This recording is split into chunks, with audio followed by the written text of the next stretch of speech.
Thank you, Madam Speaker.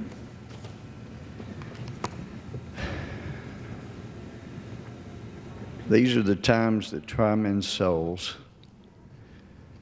After so many Americans have given the last full measure of devotion for their country, for our freedom, for the freedom of so many others, we're at a time in our history when we have enemies reporting that they are entering the United States.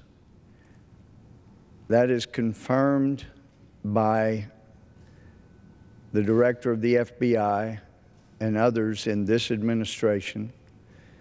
As is now reported, there are active ISIS elements in every state in the Union.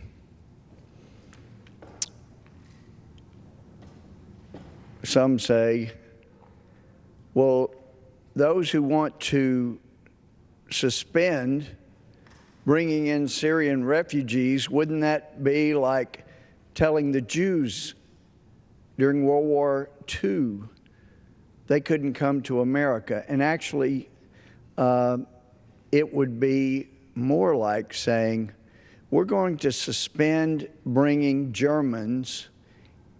We're going to keep bringing in German Jews because clearly they are being persecuted.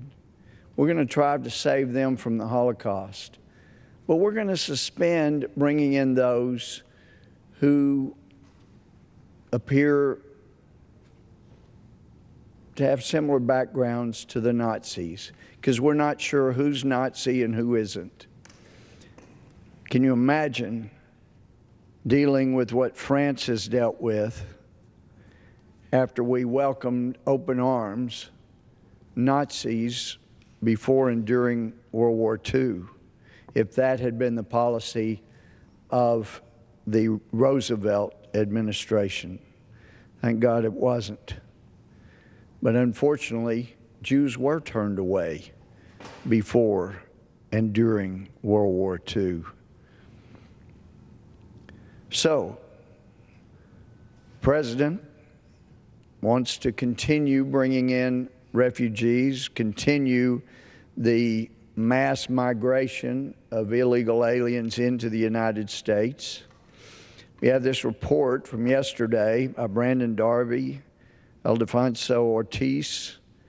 They report on 8 Syrians being caught at the Texas border in Laredo yesterday.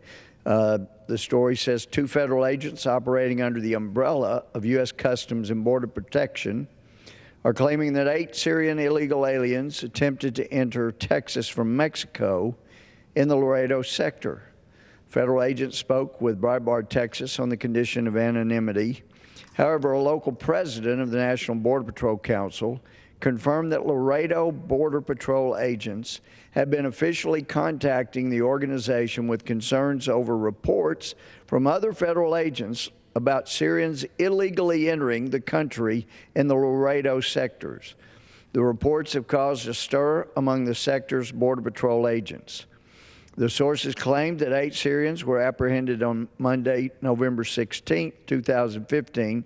According to the sources, the Syrians were in 2 separate family units and were apprehended at the Juarez-Lincoln Bridge in Laredo, Texas, officially known as Port of Entry Number 1.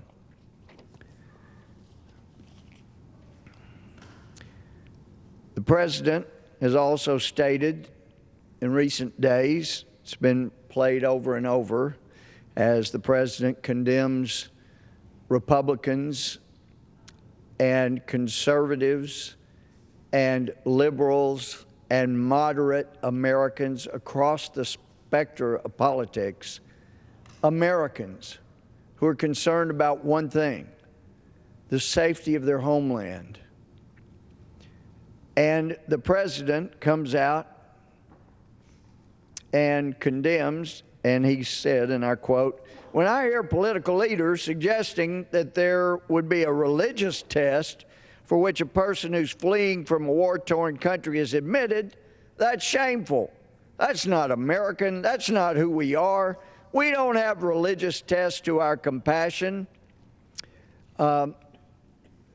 it doesn't violate the rules of the House to point out when an elected official is ignorant. It is a violation to insinuate some ill motive. I'm insinuating no ill motive.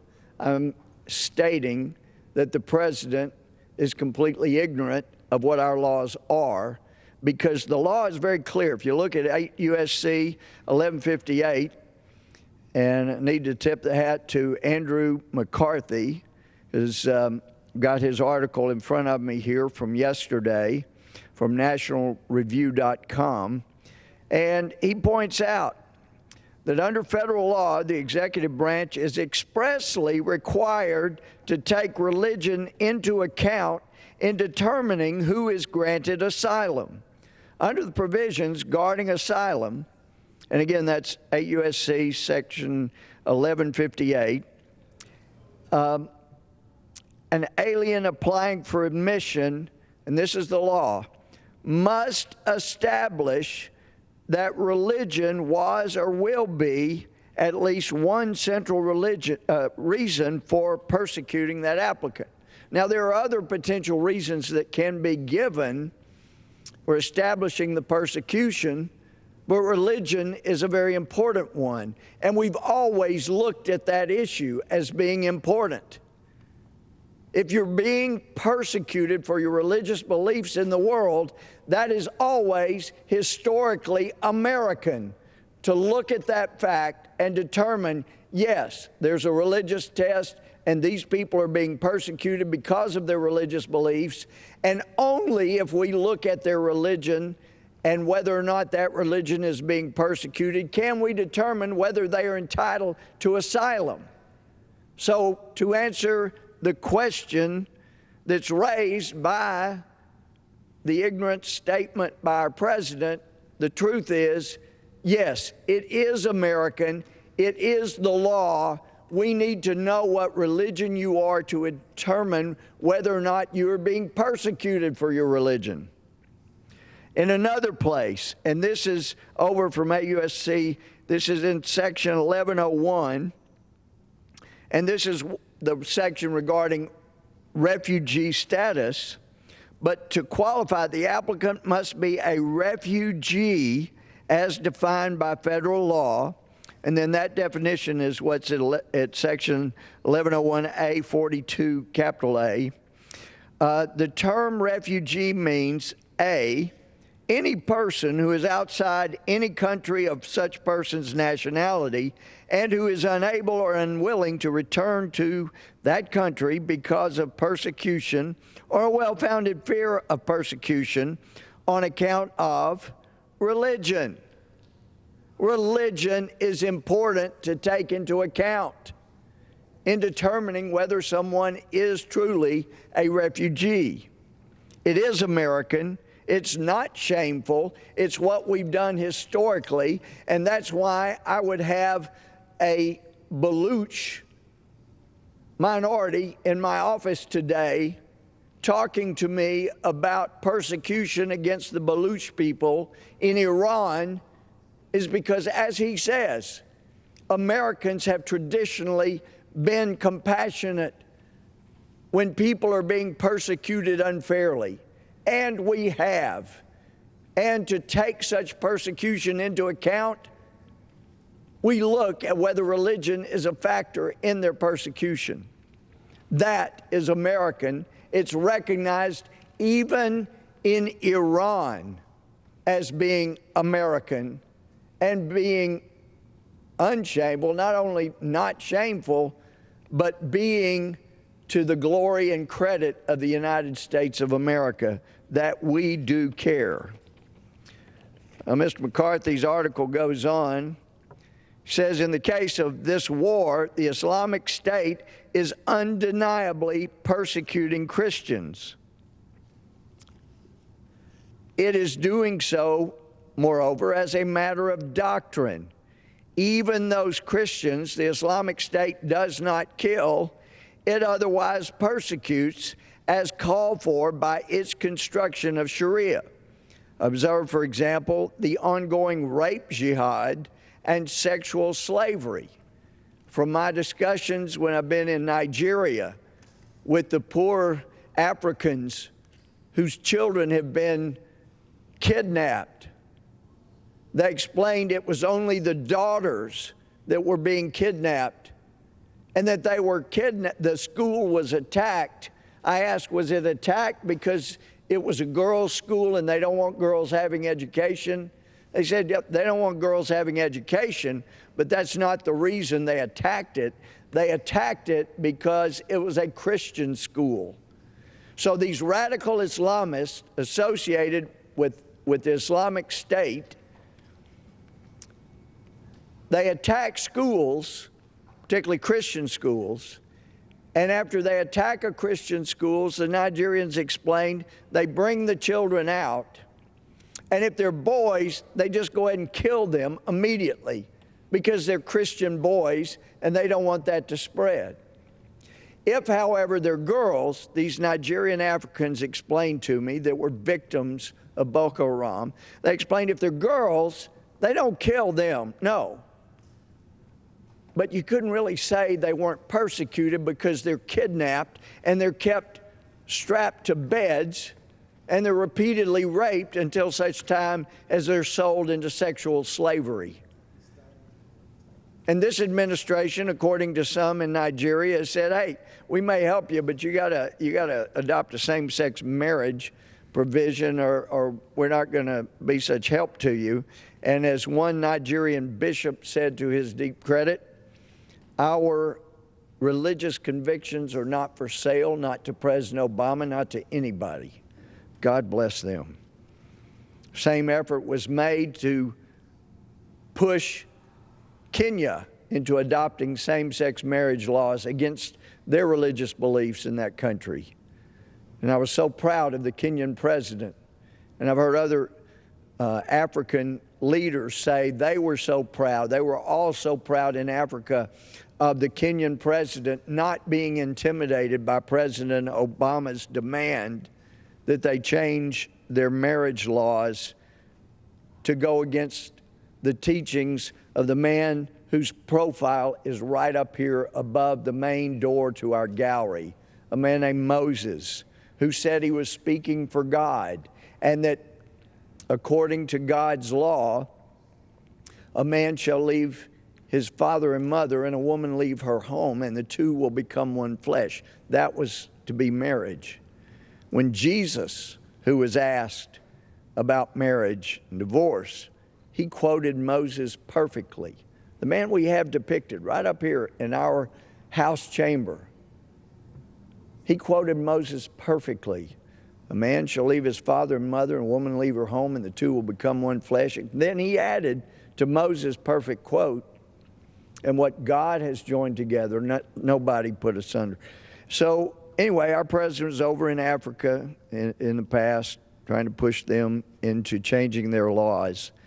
But unfortunately, for people in areas where radical Islamists have reigned, if you're a Christian, you are being persecuted for your religious beliefs. And if you're a Christian boy in a school that Boko Haram attacks, they'll most likely just shoot you, kill you. And if you're a girl, they take you into sex slavery in all likelihood. Andy McCarthy goes on, to the contrary, the Islamic State seeks to rule Muslims, not kill or persecute them.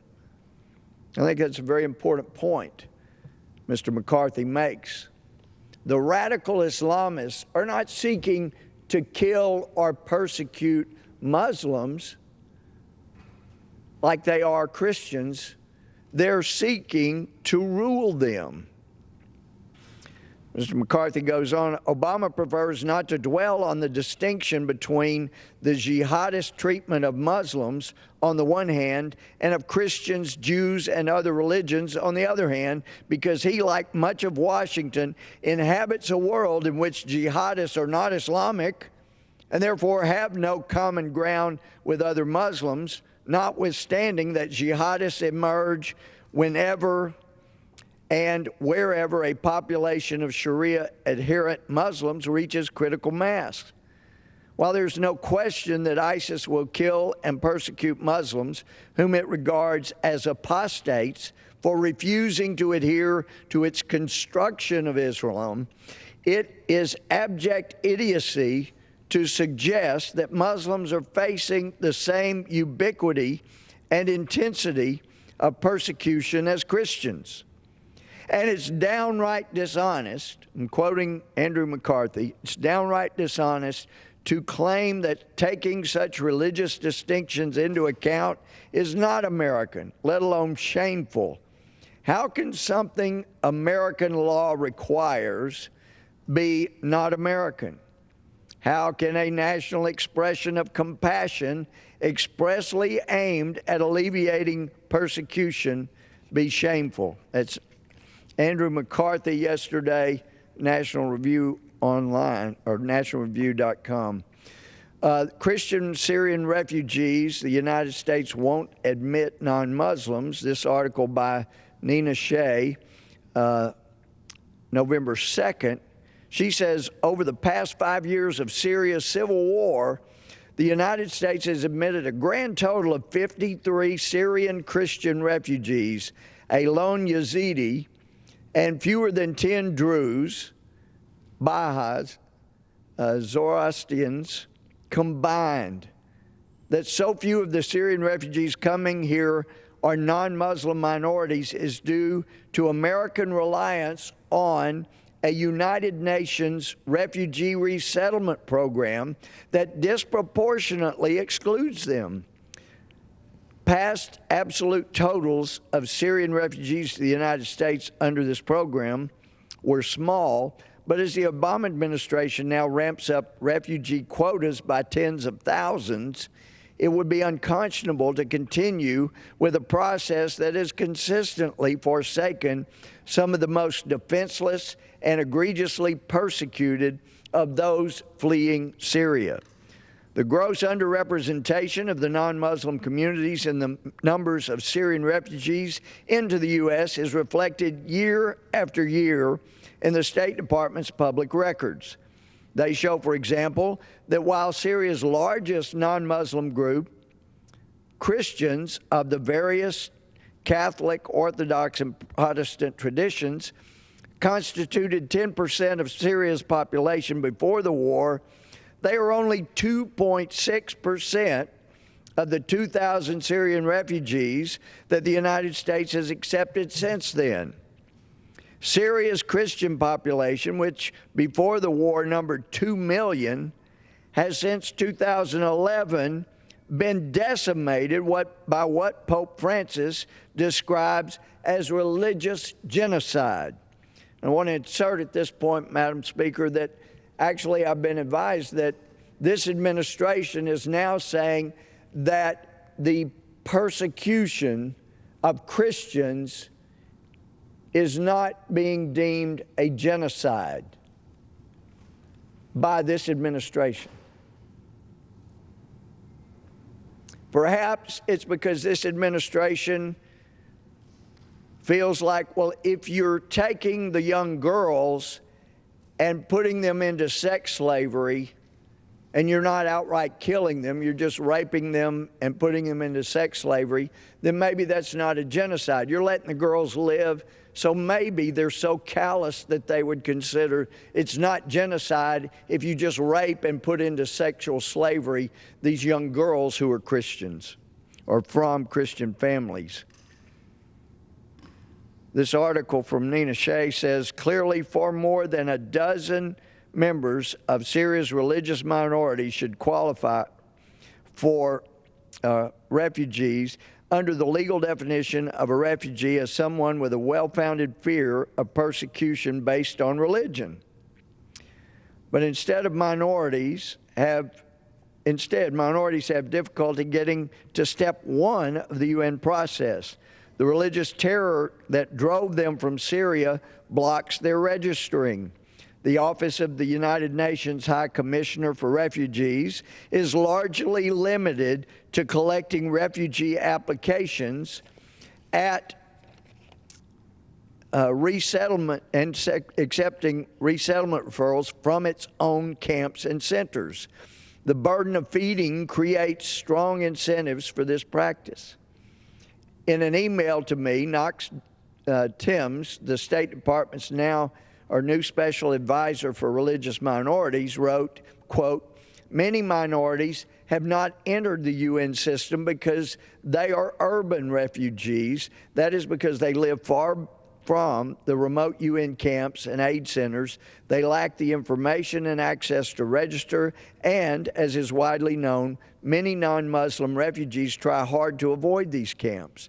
And parenthetically here, the reason Christians try to avoid these UN camps is that they are Muslim, and there are plenty of reports of, well, in fact, in this article, it's pointed out, according to British media, a terrorist defector asserted that militants enter U.S. camps to assassinate and kidnap Christians. An American Christian aid group reported that the UN camps are, quote, dangerous, unquote, places where ISIS, militias, and gangs traffic in women and threaten men who refuse to swear allegiance to the caliphate. Such intimidation is also reportedly evident in migrant camps in Europe, leading the German police union to recommend separate shelters for Christians and Muslim migrant groups. So the article goes on and points out that according to recent UNHCR posting, 19,000 Syrians picked straight from refugee camps in Turkey, Lebanon, and Jordan have received UN approval and are waiting resettlement in the United States. In October, President Obama ordered their expedited admission. Without further action, however, only token numbers of non-Muslim minorities will be among those that are rescued. Former Carey, a former Archbishop of Canterbury, called it right about the Christian refugees, and his words equally apply to Syria's other non-Muslim communities. They are being, quote, left at the bottom of the heap. This article from Todd Starnes, November 18th, yesterday, entitled, "Obama's importing Muslims, but he's deporting Christians." Well, if this is true, so much for his test. We don't care about religious tests. But this article says that when Christians say, he's quoting President Obama, when individuals say we should have religious tests, that only proven Christians should be admitted, that's offensive, that's contrary to American values. The President said that's one day after he called such behavior un-American. But as Todd Starnes says, what's offense and contrary to American values is refusing to properly investigate those wanting to come to our nation, especially those coming from regions that are hotbeds of Islamic extremism. Those of us who fear that Islamic radicals might be lurking among the refugees have been called every name in the book: bigots, Islamophobes, and un-American. But the President says such prudence only further inflames the Islamic jihadists. Well, the President warns that's counterproductive, needs to stop. The truth is, I'll insert again parenthetically, what has been a huge recruiting tool for i.s.i.l, ISIS, the Islamic State, has been American weakness and unwillingness to confront radical Islam head up and call it what it is. We found back when we were engaged in Iraq that one of the big recruitments that was used by radical Islamists, they would go back to 1979 and to the fact that Jimmy Carter did nothing after they attacked our embassy and took over 51 people or so as hostages. We did basically nothing to them. And they point out that we pulled out of Beirut after our Marines were killed there. And they go out and point under the 1993 attack on the World Trade Center under Bill Clinton. we really did nothing after that in response. And that after the USS Cole was hit, we basically did nothing effective. And they go on to point out each time that America's been hit and we did nothing effective to counter the attack upon us, that is the biggest recruiting elements that ISIS has had, that any radical Islamist group has had, when they can show that they've attacked and we've been weak. And nothing has been shown to be less effective in responding to our attacks against us, against Americans, against Christians, against minority groups, against moderate Muslims, than what's happened during this administration. Call George W. Bush what you will, but the fact is, the world knew that while he was president, if you messed with America, he would strike back. That's what led Gaddafi to abandon his nuclear efforts. It's led him to open up his doors. You tell me what weapons I can keep. He was afraid we were going to invade them next. According to this article, it says, but the cold, hard reality is that Protestants, Catholics, and Jews aren't the ones beheading people. The Lutherans and Nazarenes aren't gunning down young folks in concert venues. Nevertheless, the president remains steadfast. The Muslims will come. Quote, we don't have religious tests to our compassions, unquote, he told journalists from atop his soapbox. But that's not entirely accurate. Last year, the Obama administration led a fierce legal battle to have a German Christian family thrown out of the United States. The Romites fled their homeland in search of a nation where they could homeschool their children. A judge initially granted them asylum, believing they were escaping from religious persecution. However, the Obama administration waged a fierce campaign against the Romite family, demanding they be returned to Germany. Family lost the court battle after court battle, but at the 11th hour, the White House relented and begrudgingly let them stay. But just a few months ago, a federal immigration judge ordered a dozen Iraqi Christians deported from a facility in San Diego.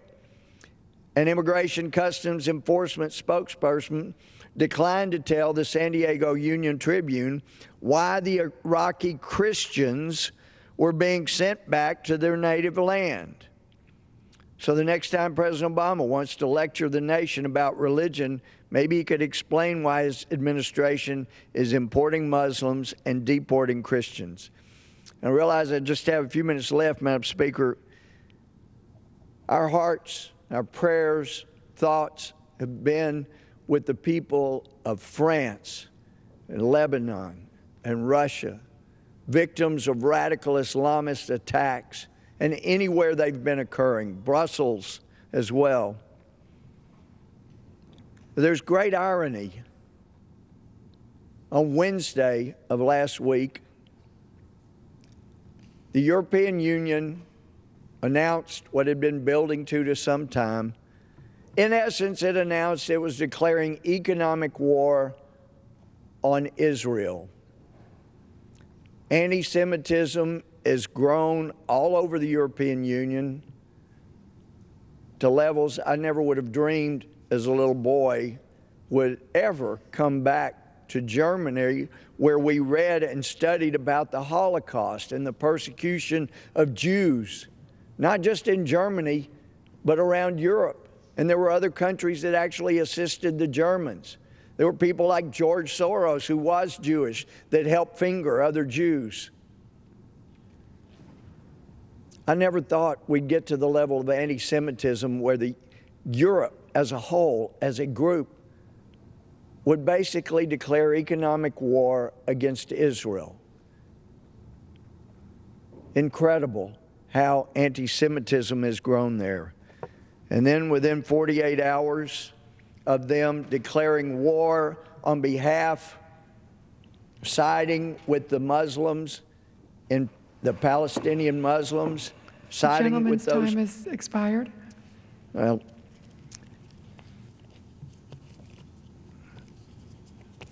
they're attacking the Christians and Jews in Israel and siding with the wrong people. Have a motion? Madam Speaker, Okay, the gentleman yields back. pursuant to the order of the House today, I move the House do now hereby adjourn. Okay, the question is on the motion to adjourn. Those in favor say aye. Those opposed, no. The ayes have it. The motion is agreed to. Accordingly, pursuant to the previous order of the House today, the House stands adjourned until 5 p.m. on Friday, November 20th, 2015, unless it sooner has received a message from the Senate transmitting its adoption of House Concurrent Resolution 95, in which case the House shall stand adjourned pursuant to that concurrent resolution. I'm the leading state sponsor of terrorism.